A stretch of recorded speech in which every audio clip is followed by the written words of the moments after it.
Kim Chiu at Paolo Avellino tila umamin na sa publiko na sila na, narito at alamin ang buong detalye. Spotted na magkasama ang kapamilya star na sina Kim Chiu at Paolo Avellino.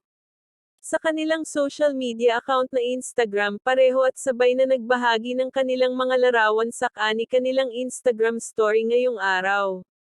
Isang larawan ang ibinahagi ni Chinita Princess sa kanyang IG story na may nakasulat na, "On to new things, and doing something new every day with blue car emoji," at may nakasulat ba 2/16/2024.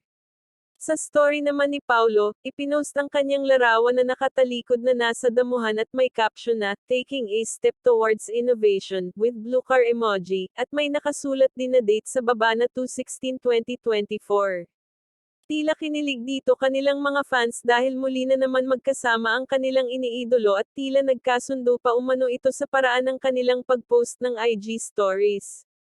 Tila napaisip naman ang ilan kung bakit at kung ano ang ibig sabihin ng paglagay nila ng date sa kanilang post.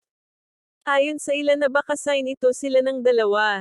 Komento naman ng isang fan, "Pagtagpiin mo ang caption ng dalawa tungo sa pagbabago at pagbuo sa araw-araw na sila Dolswa, may date pa na 2/16/2024, siguro magta-travel sila ngayon tapos magdi-date habang magiging official real couple na sila ngayon, wow, hindi na ito basta promotion lamang para na ito sa kanilang pansariling buhay na magkasama nila tatahakin at babuoin ang landas na magkasama sila."